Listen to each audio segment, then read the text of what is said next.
Details లోకి వెళితే supreme court ఆదేశాల నేపథ్యంలో తెలంగాణలోని 10 మంది ఎమ్మెల్యేలకు అసెంబ్లీ స్పీకర్ నోటీసులు జారీ చేశారు. బీఆర్ఎస్ కు చెందిన 10 మంది ఎమ్మెల్యేలు కాంగ్రెస్ పార్టీలో చేరారని, వారిపై ఫిరాయింపు నిరోధక చట్టం ప్రకారం అనర్హులుగా ప్రకటించాలని దాఖలైన కేసులో 3 నెలల్లో స్పీకర్ నిర్ణయం తీసుకోవాలని గత నెల 25న సుప్రీంకోర్టు తీర్పు వెలువరించింది. ఈ క్రమంలో అడ్వకేట్ జనరల్ తో పాటు సీనియర్ న్యాయవాదులతో స్పీకర్ సంప్రదింపులు జరిపిన అనంతరం నోటీసులు జారీ చేశారు.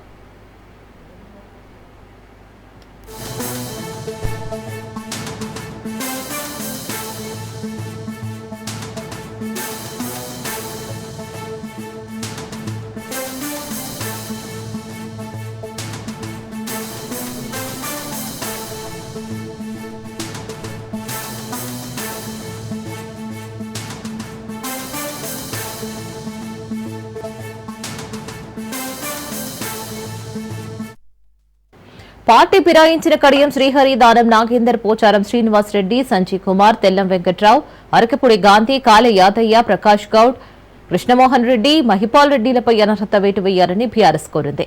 సుప్రీంకోర్టు ఆదేశాల నేపథ్యంలో వీరందరికీ నోటీసులు ఇచ్చి వివరణ తీసుకున్న తర్వాత స్పీకర్ తుది నిర్ణయం తీసుకునే అవకాశం ఉంది. అయితే ఇందులో ఒకరిద్దరు తాము కాంగ్రెస్ పార్టీలో చేరలేదని ప్రకటించారు. అయితే ప్రస్తుతం స్పీకర్ తీసుకునే నిర్ణయంపై సర్వత్రా ఆసక్తి నెలకొంది. ఈ అంశం తెలంగాణ రాజకీయ వర్గాల్లో ఇప్పుడు హాట్ టాపిక్ గా మారింది.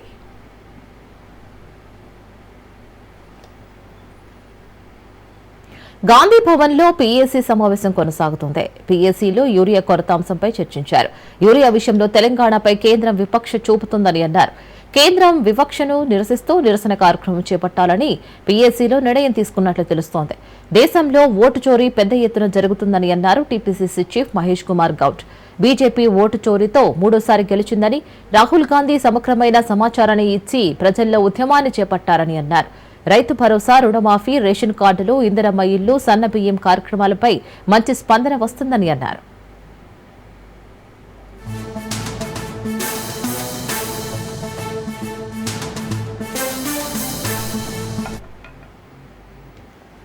రాష్ట్రంలో పండిన ఆయిల్ పామ్ వంటను రాష్ట్రంలోని ఆయిల్ ఫామ్ ఫ్యాక్టరీలకే అందించేలా తగిన చర్యలు తీసుకోవాలని మంత్రి తుమ్మల నాగేశ్వరరావు ఆదేశించారు. సచివాలయంలో ఆయిల్ ఫెడ్ అధికారులతో మంత్రి తుమ్మల సమీక్షా సమావేశం నిర్వహించారు. నర్మట్ట ఆయిల్ ఫామ్ ఫ్యాక్టరీ పనుల పురోగతిపై అధికారులతో సమీక్ష చేశారు.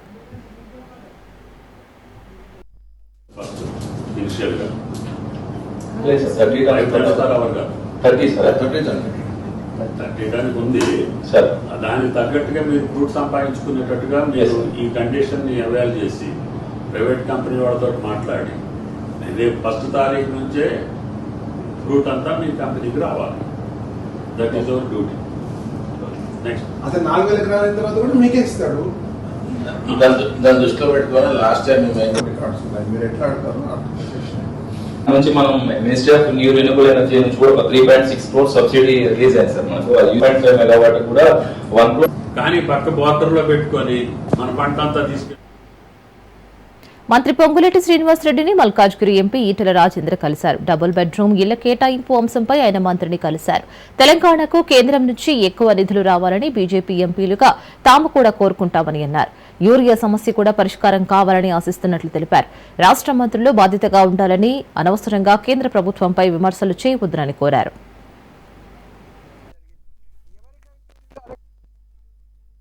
కరెంటు సౌకర్యం చక్కగా లేదు, రోడ్ల సౌకర్యం లేదు, డ్రైనేజ్ సమస్య, లిఫ్ట్ల సమస్య, చివరికి అలొకేషన్ కూడా సంపూర్ణ జరగలే. ఈరోజు పొంగులేటి శ్రీనివాసరెడ్డి గారిని ఈ మొత్తం పరిధిలో కట్టబడ్డ డబుల్ బెడ్రూములు, ఆ యూనిట్లలో ఉన్నటువంటి సమస్యల మీద సుదీర్ఘంగా చర్చించడం జరిగింది. ఎవరికైతే ఇల్లు అలొకేట్ అయినాయో వాళ్ళు కాకుండా వేరే వాళ్ళు వచ్చి ఉండేటువంటి పరిస్థితికి సరిదిద్దే ప్రయత్నం చేయండి. సంపూర్ణంగా 2 నెలల్లో 3 నెలల్లో ఎక్కడ ఇరిటేషన్ లేకుండా పేదవాళ్లకు డబుల్ బెడ్రూమ్లలో చేర్చే ప్రయత్నం చేయమని చెప్పుకోవడం జరిగింది. నేను గతంలో హుజురాబాద్ అసెంబ్లీకి రిప్రజెంట్ చేసినాం. అక్కడ 2-3 వేల ఇళ్ళు కట్టబడ్డాయి. జమ్మికుంటలో 500 ఇళ్ళు, హుజురాబాద్లో ఒక 400-500 ఇళ్ళు, కమలాపూర్లో అవన్నీ కూడా దర్వాలు పిక్కబోతున్నారు. మొత్తం కరెంటు పైప్ లైన్ తీసుకుపోతా ఉన్నారు. మొత్తం పాడిపట్టు అయిపోయినాయి. కాబట్టి దానికి ఏ ఇన్ఫ్రాస్ట్రక్చర్ అయితే అవసరం పడ్డదో ఆ ఇన్ఫ్రాస్ట్రక్చర్ని వెంటనే ప్రొవైడ్ చేసి పేదవాళ్లకు ఇల్లు అలొకేట్ చేయమని చెప్పి కోరడం జరిగింది. కాంగ్రెస్ పార్టీకి ఎజెండా లేదని అన్నారు కేంద్ర మంత్రి కిషన్ రెడ్డి. రాహుల్ గాంధీ చేస్తున్న పాదయాత్రపై ఆయనకి క్లారిటీ లేదని అన్నారు. ఓట్ చోరీ గురించి ప్రజలు నమ్మే పరిస్థితుల్లో లేదని అన్నారు. అవినీతి చేసే వాళ్లు మాత్రమే ఈ చట్టాన్ని వ్యతిరేకిస్తారని అన్నారు. ఇక కాళేశ్వరంపై సిబిఐ విచారణ చేపట్టాలని ముందు నుంచి కోరుతున్నామని అన్నారు కిషన్ రెడ్డి. గువ్వల బాలరాజ్ చేరికకు ఫామ్ హౌస్ ఎమ్మెల్యేల కొనుగోలుకు సంబంధం లేదని అన్నారు.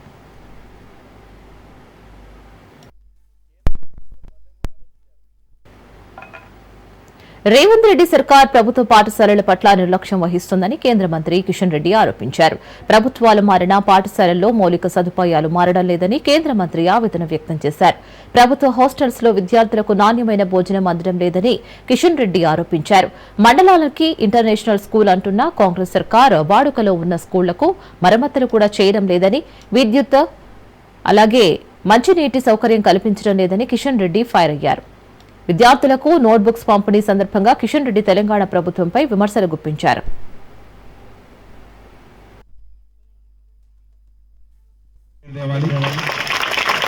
ఈసారి 85% 10th క్లాస్లో 88% వచ్చింది. ఈ సంవత్సరము ఎంత రావాలా? 10th క్లాస్ వాళ్ళు చేతులు ఎత్తండి. 10th క్లాస్ వాళ్ళు ముందున్నారు అందరూ. మీ అందరికీ శుభాకాంక్షలు. కష్టపడి చదువుకొని మన స్కూల్ పేరు, మన చదువు చెప్పినటువంటి టీచర్లు, మన తల్లిదండ్రుల పేరు, మన అంబర్పేట పేరు, మన హైదరాబాద్ పేరు నిలబెట్టాలి. మనం మంచి మార్కులు తెచ్చుకోవాలి.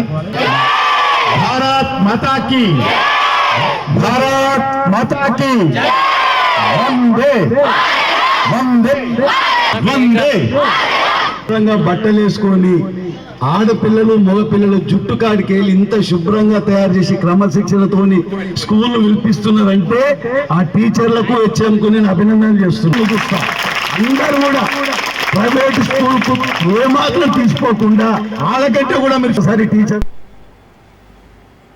మార్వాడీలు తెలంగాణలో కుల వృత్తుల దోపిడీకి పాల్పడుతున్నారని విశ్వకర్మలు ఆరోపిస్తున్నారు. హైదరాబాద్లోని సాగర్ రింగ్ రోడ్ నుంచి ఎల్బీ నగర్ వరకు విశ్వకర్మ చేతి వృత్తుల సంఘాలు నిరసన ర్యాలీ చేపట్టారు. తెలంగాణలోని కుల వృత్తుల అణచివేత, దోపిడీకి పాల్పడుతున్న మార్వాడీలు, గుజరాతీలు పద్ధతి మార్చుకోకుంటే ప్రతిఘటన తప్పదని విశ్వకర్మలు హెచ్చరించారు.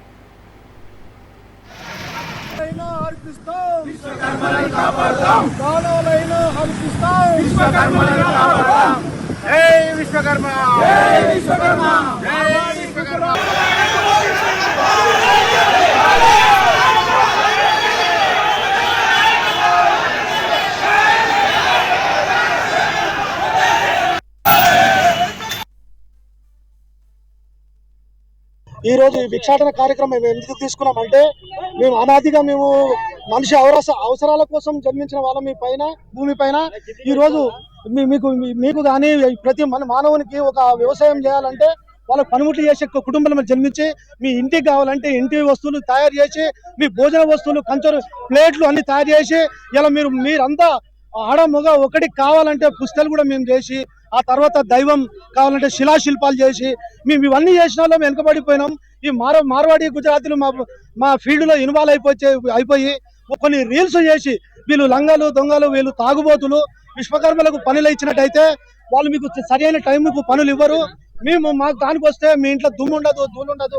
21 రోజులలో మీ పని చేస్తామని మా పొట్టపై ఈ రోజు వాళ్ళు కొడుతున్నందుకే ఈ భిక్షాటన కార్యక్రమం చేపట్టినాం.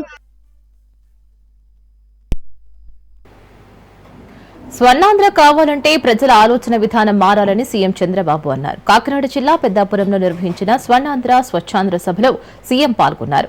వైకుంఠపాలి ఆటలు ఏపీకి వద్దని, మనకు అభివృద్ధి కావాలి, పేదరికం పోవాలని అన్నారు. అసెంబ్లీలో ప్రతిపక్ష స్థానం దక్కలేదని బయట విషం చిమ్ముతున్నారని అన్నారు చంద్రబాబు. అమరావతి మునిగిపోయిందని వైసీపీ దుష్ప్రచారం చేస్తుందని అన్నారు.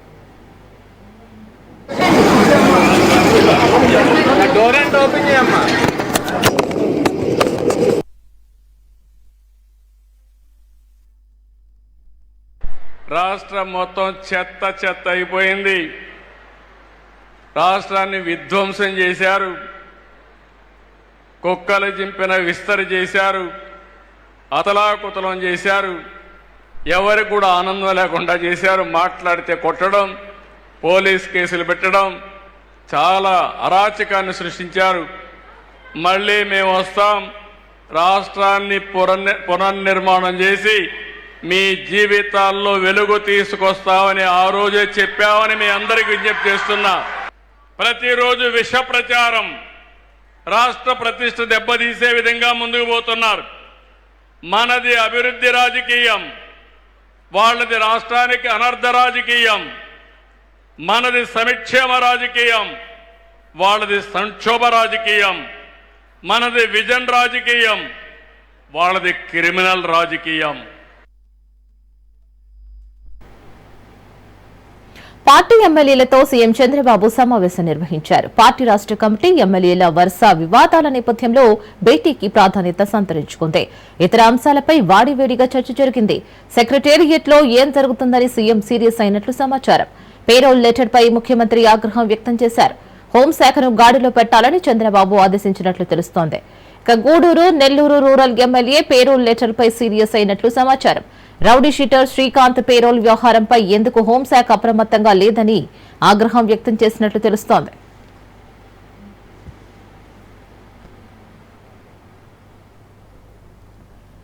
ఏపీ ఆర్థిక పరిస్థితిపై వైసీపీ అధ్యక్షుడు మాజీ సీఎం జగన్ ఆందోళన వ్యక్తం చేశారు. ప్రధానంగా ఆదాయాలు తగ్గిపోయి అప్పులు పెరిగిపోయాయని ఆగ్రహం వ్యక్తం చేశారు. ఈ మేరకు కాగ్ నివేదికలను ఉటంకిస్తూ జగన్ ట్వీట్ చేశారు. కూటమి ప్రభుత్వ విధానాలతో ఈ పరిస్థితి ఏర్పడిందని అన్నారు. రాష్ట్ర ఆర్థిక పరిస్థితిపై కాగ్ నివేదికలు ఆందోళన కలిగిస్తున్నాయని అన్నారు. 2019-24 మధ్య తమ ప్రభుత్వంపై టీడీపీ, జనసేన పార్టీలు పదే పదే అబద్దాలు చెప్పాయని, రాష్ట్రంలో ఆదాయ వృద్ధి తగ్గిందని, అభివృద్ధి అనేదే లేదని తప్పుడు ప్రచారం చేశారని అన్నారు.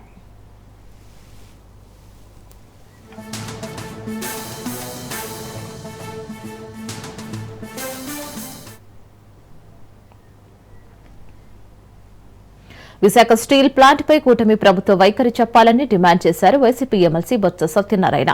రాష్ట్రంలో దివ్యాంగులు ధర్నా చేస్తున్నా పట్టించుకోవడం లేదని అన్నారు. అసలు కూటమి ప్రభుత్వానికి మానవత్వం ఉందా అని ప్రశ్నించారు.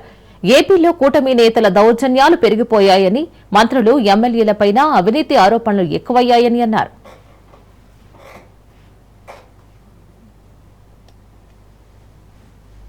ఉపరాష్ట్రపతి, రాష్ట్రపతి, లోక్సభ స్పీకరు, అలాగే ఉపరాష్ట్రపతి అంటే సైమల్టేనియస్ గా రాజ్యసభ అధ్యక్షులు, అలాగే రాష్ట్రంలో ఉన్న శాసనసభ స్పీకరు, వీళ్ళందరూ ఇవన్నీ కూడా ఈ రాజ్యాంగ పదవులు పార్టీలకు వచ్చి దీని మీద ఆపాదించకూడదు.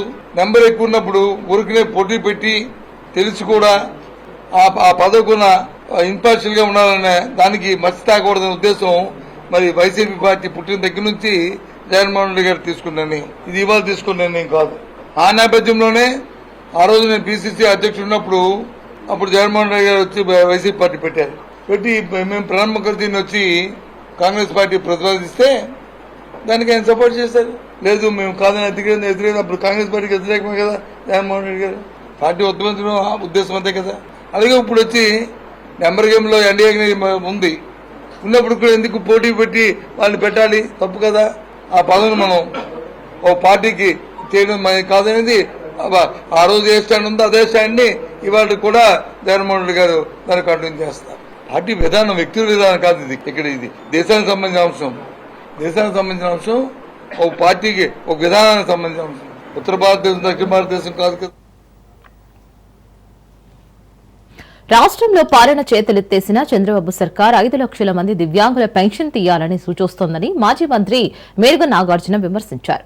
వైసీపీ ప్రభుత్వం 66 లక్షల మందికి పైగా పెన్షన్లు ఇస్తే కూటమి ప్రభుత్వం వాటి సంఖ్య తగ్గించుకోవాలని ప్రయత్నిస్తోందని మేరుగ ఆరోపించారు. పెన్షన్ బాధితులను తీసుకుని సోమవారం ప్రకాశం జిల్లా కలెక్టర్ ఆఫీసు ముట్టడిస్తానని నాగార్జున హెచ్చరించారు. కూటమి ప్రభుత్వం వచ్చినాక జగన్మోహన్ రెడ్డి గారు అమలు చేసినటువంటి గొప్ప గొప్ప కార్యక్రమాలలో అతి ముఖ్యమైనటువంటి ఈ పెన్షన్ కార్యక్రమాన్ని చల్లగా నల్లిఫై చేయాలని, దరిదాపు 5 లక్షల పైగా పెన్షన్లు తీసివేయాలని ఒక కుట్రతోనే ఈ కార్యక్రమం జరుగుతూ ఉంది. పెద్ద నాటకం ఏంటంటే మేము చనిపోయిన వాళ్ళే తీస్తున్నాం, వైసీపీ అనవసరంగా రాద్ధాంతం చేస్తుంది అని కూటమి ప్రభుత్వంలో నాయకులు చెప్తా ఉన్నా. నేను అడుగుతా ఉన్నా, ఒక్కసారి కళ్ళు లేని కబోజుల్లాగా ఉండ రాష్ట్రం యావత్తు ఈరోజు వికలాంగులు, దివ్యాంగులు రోడ్ల మీదకి వచ్చే హర్తనాదాలు మీకు వినిపిస్తలేదా అని అడుగుతా ఉన్నాం. వారు మా పరిస్థితి ఏంటి, మాకు సర్టిఫికేట్ ఉంది, మాకు ఇదివరకు సర్టిఫికేట్ వచ్చింది, ఆ సర్టిఫికేట్తో మేము ఈరోజు అనాదిగా మేము పెన్షన్లు పొందుతూ ఉంటే అప్పళంగా ఈరోజు పెన్షన్లు ఆపేస్తే మా పరిస్థితి ఏందని చెప్పేసి ఆ రోదనలు వింటే మీకు అర్థమవుతుంది. మా ప్రభుత్వంలో దగ్గర 66 లక్షలకు పైబడి మేము పెన్షన్లు ఇచ్చాం. మీరు ఈరోజు దరిదాపు 5 లక్షల పైబడి పెన్షన్లు తీసేస్తానికి కార్యక్రమాన్ని రూపొందించుకుని తీస్తాం. పెన్షన్లు తొలగిస్తామంటున్నారంటూ వైసీపీ చేస్తున్న ప్రచారంపై మంత్రి కొల్లు రవీంద్ర ఆగ్రహం వ్యక్తం చేశారు. దివ్యాంగులు ప్రశాంతంగా జీవించాలనే కూటమి ప్రభుత్వం వారి పెన్షన్లను రెట్టింపు చేసి పంపిణీ చేస్తుందని అన్నారు. గత వైసీపీ ప్రభుత్వంలో తప్పుడు ధృవపత్రాలను పెన్షన్లు పొందుతున్న వారిని గుర్తించి వారికి నోటీసులు ఇవ్వడం జరుగుతోందని అన్నారు.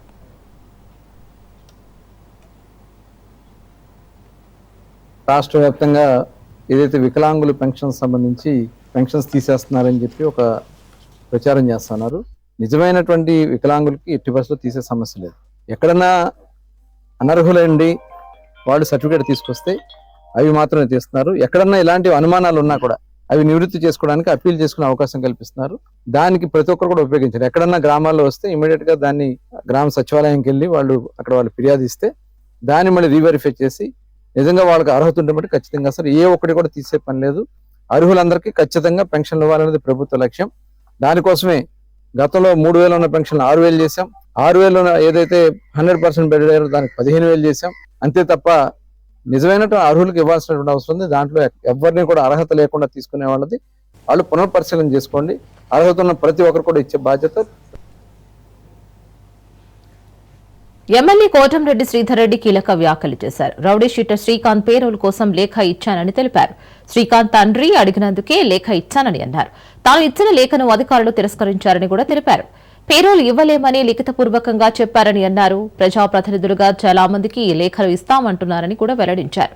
గతంలో రౌడీ షీటర్ శ్రీకాంత్ పేరోల్ కోసం చెవిరెడ్డి కిలివేటి లేఖలు ఇచ్చారని కూడా తెలిపారు. నేను గూడూరు ఎమ్మెల్యే సునీల్ కుమార్ గారు లేఖలు ఇస్తే జూలై 16వ తారీఖున ఈ సంవత్సరం జూలై 16వ తారీఖున ఇద్దరు ఎమ్మెల్యేల లేఖని తిరస్కరిస్తూ అవిలేష్ శ్రీకాంత్కి నియమాల ప్రకారం పెరోల్ ఇవ్వలేము కాబట్టి మీరు ఇచ్చిన లేఖని తిరస్కరిస్తున్నారని చెప్పని ఈ సంవత్సరం జూలై 16వ తారీఖున అధికారులు నాకు అటు గూడూరు శాసనసభ్యులు మిత్రుడు పాషం సునీల్ కుమార్ గారికి రాతపూర్వకంగా ఇచ్చిన సమాధానం. అయితే ఒక పెరోల్ విషయంలో ఇద్దరు శాసనసభ్యులు మానవతావాదంతో పరిశీలించి న్యాయం చేయమని లేఖ ఇస్తే అధికారులు తిరస్కరించారు. వారి కారణాలు వారికి ఉంటాయి. మరి ఆగస్టు 30వ తారీఖున అధికారులు పెరోల్ మంజూరు చేశారు. మిమ్మల్ని అందరినీ కోరుతూ ఉన్నా, మీ ద్వారా రాష్ట్ర ప్రజలందరికీ తెలియజేస్తూ ఉన్నా, ఈ సంవత్సరం జూలై 16వ తారీఖున మా లేఖలు ఇద్దరు ఎమ్మెల్యే లేఖలు తిరస్కరించిన అధికారులు అవిలేష్ శ్రీకాంత్ పెరోల్కి అర్హుడు కాదు అని చెప్పిన అధికారులు 14 రోజుల తర్వాత అక్షరాల 14 రోజుల తర్వాత ఉత్తర్వులు ఇచ్చారు, అనుమతులు ఇచ్చారు పెరోల్కి అర్హుడు అని. మా హోంమంత్రి అనిత గారు కూడా ఇదే చెప్తూ ఇద్దరు ఎమ్మెల్యేల లేఖలను తిరస్కరించిన 14 రోజులకి ఈ పెరోల్ ఎలా వచ్చింది అన్నది విచారణకి ఆదేశించాం. ఆ విచారణలో అన్ని విషయాలు తెలుస్తాయి. దీనికి కారకులు ఎవరు అన్న విషయాలు తెలుస్తాయి. వారి మీద చర్యలు తీసుకుంటామని స్వయంగా హోంశాఖ మంత్రి గారే. ప్రకాశం జిల్లాలో సిపిఐ ఆంధ్రప్రదేశ్ 28వ రాష్ట్ర మహాసభలు జరిగాయి. కేంద్రంలో అధికారంలో ఉన్న బీజేపీతో దోస్తీ అంత మంచిది కాదని అన్నారు సిపిఐ నేత నారాయణ. సీఎం చంద్రబాబు నాయుడు అయినప్పటికీ దోస్తీ సాగిస్తున్నారని కూడా అన్నారు. ఇక డిప్యూటీ సీఎం పవన్ గంటకో మాట మాట్లాడుతున్నారని విమర్శించారు.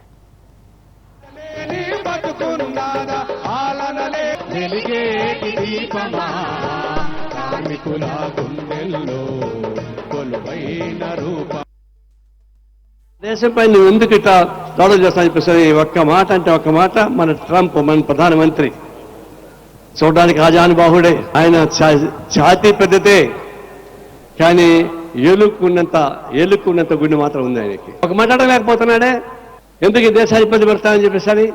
అంటే అమెరికాకి అంత లొంగిపోవాలనా? భారతదేశం ఎప్పుడు కానీ అనిల ఉద్యమంలో ఉంది తప్ప అమెరికా సామ్రాజ్యవాద అనుకూల వైఖరి లేదు. కానీ మోడీ వచ్చిన తర్వాతనే దుర్మార్గమైన ఇజ్రాయెల్తో సంబంధాలు పెట్టుకున్నాడు, ఆడికి సంబంధిస్తున్నాడు, అమెరికాని వ్యతిరేకించలేకపోతున్నాడు. ఇంత బానిస వైఖరి ఉండాల్సిన అవసరం లేదు. ఒక ప్రిస్టేజ్ కలిగిన భారతదేశ ప్రధానమంత్రిగా ఉండి ట్రంప్కు లొంగిపోయి బానిస బతుకుతూ ఉన్నాడు. నిజాం పాలనని బానిసల ద్వారా ఏ విధంగా అయితే ప్రజలు బానిసలాగా బతికారో వారికన్నా కనాగస్వమైన బానిసగా మన ప్రధానమంత్రి మోడీ ఉండాలని చెప్పడానికి నేను సిగ్గుపడతా ఉన్నాను. చేయలేకపోతున్నాడు. ఒకవైపు అమెరికాకు అనుకూలంగా ఉండవే కాదు, మన భారతదేశానికి వచ్చినప్పుడు 11 ఏళ్ళు అయింది గవర్నమెంట్ వచ్చి, అనేక వాగ్దానాలు చేశారు. సంవత్సరానికి 2 కోట్ల ఉద్యోగాలు ఇస్తామని చెప్పారు. ఇప్పుడు 11 సంవత్సరాలు అయింది. మరి 22 కోట్ల ఉద్యోగాలు రావాలా? 22 కోట్ల ఉద్యోగాలు రాకపోగా కోట్లాది ఉద్యోగాలు మొత్తం ఖాళీ అయిపోయినాయి. ఉన్న ఉద్యోగాలు ఊడిపోయినాయి. నిరుద్యోగ సమస్య పెరిగింది. స్విస్ బ్యాంక్ లో ఉన్నటువంటి బ్లాక్ మనీ తీసుకొచ్చి పెడతా అన్నాడు. తెచ్చి ప్రతి అకౌంట్ లో 15 లక్షల రూపాయలు వేస్తామని చెప్పాడు. అకౌంట్ ఓపెన్ చేసుకోమని చెప్పాడు.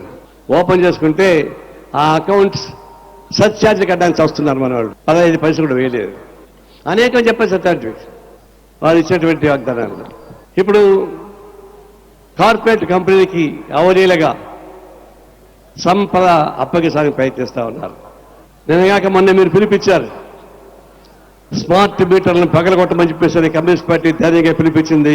పగలగొట్టారు. మీకు విప్లవం తెలియజేస్తా ఉన్నాను.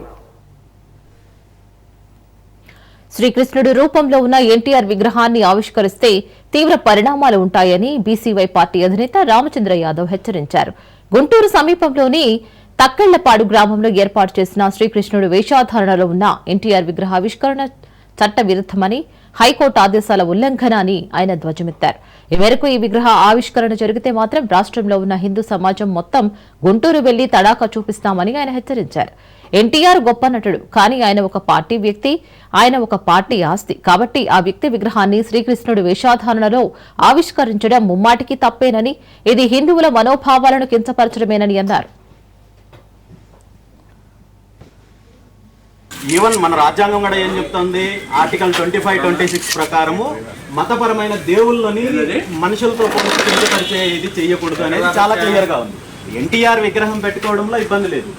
ఆయన పైన అభిమానం ఉన్నప్పుడు ఎవరైనా పెట్టుకోవచ్చు, దాన్ని కాదని లేని. కానీ కృష్ణుడి రూపంలో అనేది కరెక్ట్ కాదు కదన్నా. ఆయన కృష్ణుడు కాదు కదా, ఎన్టీఆర్ కృష్ణుడు కాదు కదా, ఆయన రూపం. రూపం అంటే ఇప్పుడు ఆయన ఇంకా చాలా వేషాలు వేశారు కదన్నా. ఇప్పుడు రావణాసుడు వేషాలు వేశాడు, కర్ణుడు వేషాలు వేశాడు.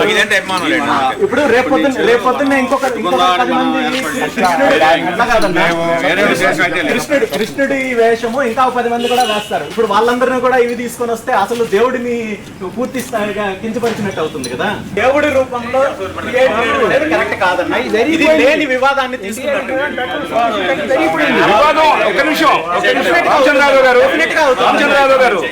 వివాదం క్రియేట్ చేయాలనుకుంటే వివాదం ఏదైనా క్రియేట్ చేయొచ్చు. వివాదం క్రియేట్ కాదన్నా. ఇప్పుడు రామారావు గారి విగ్రహం పెట్టడంలో ఎవరికి అబ్జెక్షన్ ఉండదన్నా, కానీ అది కృష్ణుడి రూపంలో పెట్టడమే అబ్జెక్షన్. ఇక్కడ గ్రామస్తుల విషయంలో లేదా పార్టీల పరంగానో లేదా రాజకీయంగానో నేను మాట్లాడలేదు. కానీ ఈరోజు ఒక మనిషిని దేవుడి రూపంలో పెడితే ఇతనే దేవుడు అనే మెసేజ్ రాంగ్ మెసేజ్ వస్తుంది. దానివల్ల వివాదాలు. రామారావు అన్నప్పుడు రామారావు రూపంలో పెట్టండి. ఇప్పుడు కృష్ణుడి వేషం ఇంకో 10 మంది వేస్తారు కదా.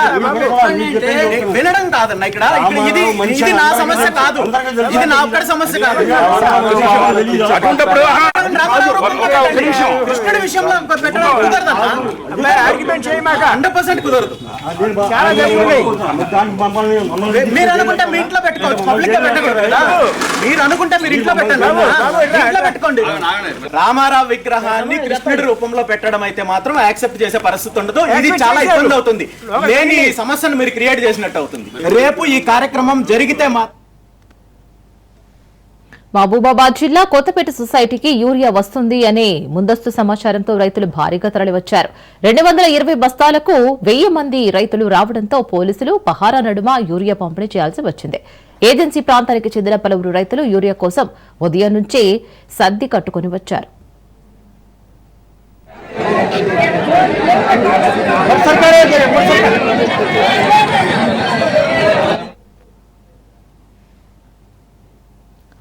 సంచలనం రేపిన కుకట్పల్లి బాలిక సహస్ర మర్డర్ కేసును పోలీసులు ఛేదించారు. పక్కింట్లో ఉండే బాలుడు సహస్రను హత్య చేసినట్లు సిపి అవినాష్ మహంతి తెలిపారు. బ్యాటును దొంగతనం చేసేందుకు వెళ్లిన బాలుడిని సహస్ర అడ్డుకోవడంతో హత్య చేసినట్లు తెలిపారు. విచారణలో నిందితుడు పోలీసులను తప్పుదోవ పట్టించారని అన్నారు. హత్యకు వాడిన కత్తిని స్వాధీనం చేసుకున్నామని తెలిపారు. రక్తపు మరకలు కనిపించకుండా బాలుడు జాగ్రత్త పడ్డాడని కూడా వివరించారు. బాలుడు స్కూల్ కి సరిగ్గా వెళ్లేవాడు కాదని, ఓటీటీలో క్రైమ్ థ్రిల్లర్ సినిమాలు చూసేవాడని విచారణలో వెల్లడైందని అన్నారు. వాళ్ళ ఇల్లు దగ్గర ఉంటది. సో వీళ్ళ టెర్రస్ నుంచి వాళ్ళ టెర్రస్ వరకు వితౌట్ ఎనీ ప్రాబ్లం వెళ్ళిపోవచ్చు, దూకి వెళ్ళిపోవచ్చు. సో ఆయన ప్రకారం ఆయన దూకేసి అక్కడ వెళ్ళి ఒక క్రికెట్ బ్యాట్, వాళ్ళ ఇంట్లో ఒక క్రికెట్ బ్యాట్ ఉంటుంది, ఆ క్రికెట్ బ్యాట్ దొంగతనం చేయడం అని ఆయన దగ్గర పెట్టుకోవడం అని అనుకొని వెళ్ళాడు. సో అది వెళ్తప్పుడు అక్కడ అది బ్యాట్ తీసుకొని బయటకు వస్తప్పుడు ఆ పాప హ్యాస్ సీన్ హిమ్. చూసినాక వెంటనే అరిచింది. అరుస్తే ఈయన భయపడి ఇమీడియట్లీ ఆమెకి అక్కడ ఇంట్లో బెడ్రూమ్లో తోసేసి అక్కడ ఆయన దగ్గర ఉన్న ఆయన ఒక నైఫ్ పట్టుకు వెళ్ళాడు. సో ఆ నైఫ్ కూకట్పల్లి సంగీత్ నగర్ లో 10 ఏళ్ల బాలిక సహస్ర హత్య కేసును పోలీసులు తప్పుదోవ పట్టిస్తున్నారని ఆమె తల్లిదండ్రులు ఆరోపించారు. నిందితుడు మైనర్ అని చెప్పి కఠిన శిక్ష నుంచి తప్పించే ప్రయత్నం చేస్తున్నారని మండిపడ్డారు. క్రికెట్ బ్యాట్ కోసం వచ్చి చంపాడని చెప్పడం సరికాదని అన్నారు. ఈ క్రమంలోనే బంధువులు స్థానికులతో కలిసి కూకట్పల్లి పోలీస్ స్టేషన్ ముందు జాతీయ రహదారిపై బాలిక తల్లిదండ్రులు ఆందోళన నిర్వహించారు. తమ కుమార్తెను హత్య చేసిన నిందితుడిని కఠినంగా శిక్షించాలని డిమాండ్ చేశారు. అతను ఎన్కౌంటర్ చేయాలని నినాదాలు చేశారు. మర్డర్ చేస్తాడని వాడు మాత్రము చాలా క్రూరమైన వాడు బాలుడు కాదు, చాలా మేజర్ ప్లాన్ చేసి మేజర్ వాడు మాత్రం భూమి మీద ఉండదు మేడం. ఒకటే చెప్తున్నాను, వాడు మాత్రం ప్రభుత్వం కఠినంగా శిక్షించాలి. వాడిని ఈ పిల్లోడు చాలా పెద్దవాడు, వరస్ట్ క్యాండిడేట్, క్రిమినల్, చాలా క్రిమినల్. వీడు మాత్రం బాలుడని గుర్తించకండి మీరు, చాలా పెద్దోడు. వీడు చేసే పనికి. కర్ణాటకలోని ప్రసిద్ధ పుణ్యక్షేత్రం ధర్మస్థలలో మృతదేహాల ఖననం కేసులో ట్విస్ట్ చోటు చేసుకుంది. ధర్మస్థల కేసులో ఫిర్యాదు చేసిన వ్యక్తిని అరెస్టు చేశారు పోలీసులు. నిన్న సాయంత్రం నుంచి ఈ రోజు ఉదయం వరకు ప్రశ్నల వర్షం కురిపించారు. సిట్కు తప్పుడు సమాచారం ఇచ్చినట్లు గుర్తించారు. ఫిర్యాదుదారుడు చెప్పిన అబద్దాలేనని సిట్ తేల్చింది. 1995 నుంచి 2014 వరకు మహిళల మృతదేహాలు పూడ్చానని, పోలీసులకు మాజీ శానిటరీ వర్కర్ అని కూడా ఫిర్యాదు చేశాడు. ఫిర్యాదు ఆధారంగా ధర్మస్థలలో పలు చోట్ల తవ్వకాలు జరిపారు. తవ్వకాల్లో ఎలాంటి అస్థిపంజరాలు లభించలేదని సిట్ తెలిపింది. ఫిర్యాదుదారుడు చెప్పినవన్నీ అబద్దాలేనని తేల్చింది.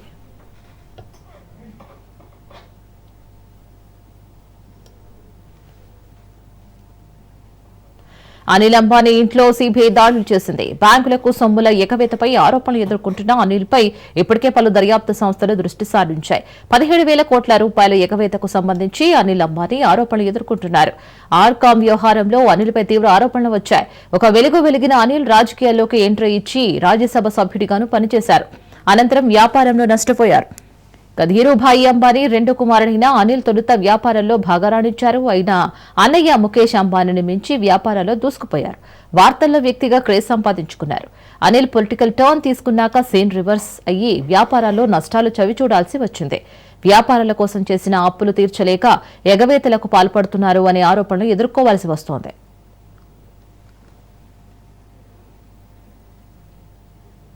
ఉత్తరాఖండ్ లో మరోసారి మెరుపు వరదలు సంభవించాయి. చమోలీ జిల్లాలో కుంభవృష్టి కురిసింది. దీంతో అనేక నివాసాలను వరదలు నీరు ముంచెత్తింది. వాహనాలు బురదల్లో కూరుకుపోయాయి. కస్వగ్వార గ్రామంలో ఓ యువతి శిథిలాల కింద కూరుకుపోయాయి, ప్రాణాలు కోల్పోయింది. వరదల కారణంగా పలువురు గల్లంతయ్యారు. ఎన్డీఆర్ఎఫ్ బృందాలు వరద ప్రభావిత ప్రాంతాలకు చేరుకుని సహాయక చర్యలు చేపట్టాయి. ఇళ్లల్లో చిక్కుకుపోయిన స్థానికులను రక్షించి సురక్షిత ప్రాంతాలకు తరలిస్తున్నారు.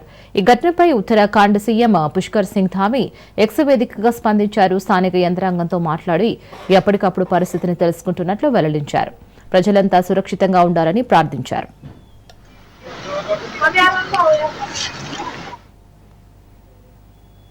ఇవి ఇప్పటివరకు అప్డేట్స్. మరిన్ని అప్డేట్స్ కోసం stay tune to Raj news.